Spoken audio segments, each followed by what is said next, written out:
Good afternoon and welcome back to Ask Dan Anything with Brojo. Today I pulled a question off Quora.com about confrontations and about having a backbone, having the courage to be confrontational. Here's how it was posed. How do I get some backbone?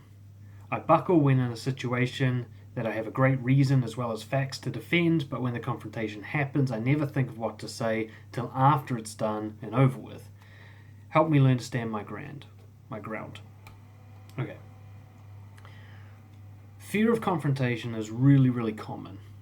Not many people talk about it or admit to it, but it's rife. The fact that we're also agreeable and people-pleasing all the time shows how strong it is, because we must disagree a lot, and yet you don't see much of it. Okay. What usually happens, the reason most of my clients have a fear of confrontation is because they've confused confrontation with conflict. Now, confrontation is simply you speaking the truth, usually a truth that has a high likelihood of getting a reaction that's something other than agreement. A conflict is the reaction to that, the emotional outrage or just experience that happens after hearing the confrontation. So your fear isn't really about being confrontational. Your fear is about the conflict. Odds are you're quite happy to be confrontational with someone you feel safe with, someone who you know will be calm and relaxed and loving and caring and compassionate in their response. It's the people you're not sure of that choke you up. You got to understand your fear of confrontation isn't about whether or not you have the facts straight, whether you got a good reason, whether you're right or wrong. It's about control. The reason you're afraid is because you can't control emotions. So when someone's afraid of confrontation, what they're really saying is they're afraid of conflict. And what they mean by that is they're afraid of emotions coming up that they feel incapable of controlling, both in themselves and in others. Okay.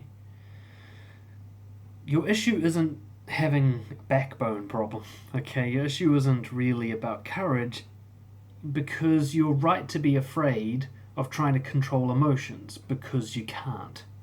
It's a stupid thing to want, in a sense. I could say something, I do this all the time, I make a video, I think it's very helpful and nice and kind, and somebody gets offended by it.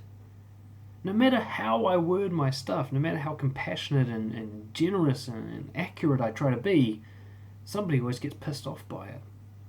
I can't control that. Now, if I tried, if I had a goal, I must control that, I must stop that from happening, of course I'm going to get anxious, because now I'm asking the impossible from myself.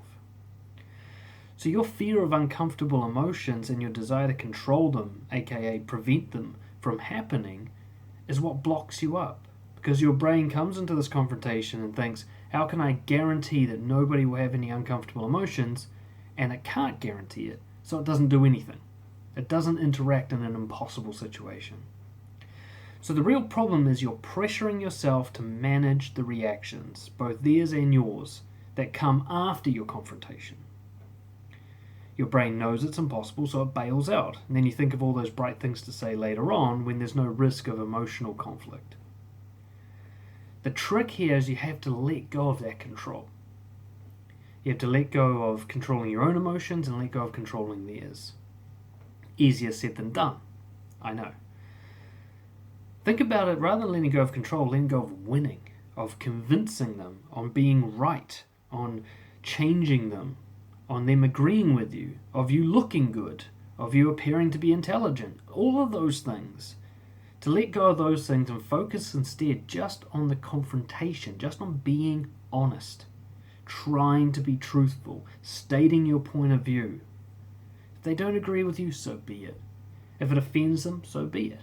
If you get all choked up and cry during it, so be it. That's not a loss. The real loss is when you don't say anything at all because you're so obsessed with controlling emotions. That's what really bothers you. If you look a bit silly or people disagree with you or you end up losing the argument, that's not going to bother you as much as how upset you are right now about not speaking your mind. Okay. Focus on being truthful as much as you know how to be, as honest without needing to be right, without needing to win, without needing to control.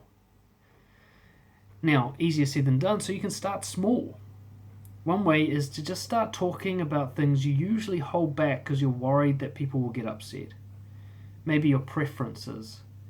For example, I really hate cheese and tomato, but for the longest time I didn't really tell anybody that because it always upset people for some reason. To this day I still don't understand why. But I'll be going to buy something, and I say, oh, I can't have that, it's got tomato on it. Oh, you don't like tomato? I'd always get that reaction from idiots. Being like that, showing some preference for something that you know the rest of the crew is not into. Or the opposite, saying, I don't like that thing that everyone's into. Just letting yourself say that sort of stuff. Disagreement. Somebody's like, oh, it's a nice day, but actually it's a bit too hot for me. Just little disagreements. And then just letting them have their reaction and not trying to control it. Right? And particularly showing emotion. Now, you have a big range of emotions that you think you're not allowed to show and that other people are not allowed to experience. And this is the reason why you have a fear of conflict.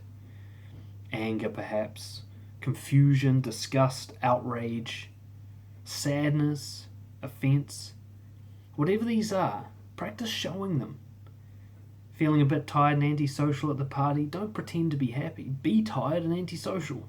Just let them see it. Let them judge you.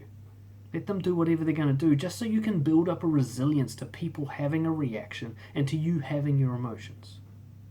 Once you're okay with you having an emotion and them having a reaction to it, you're going to be fine with confrontations.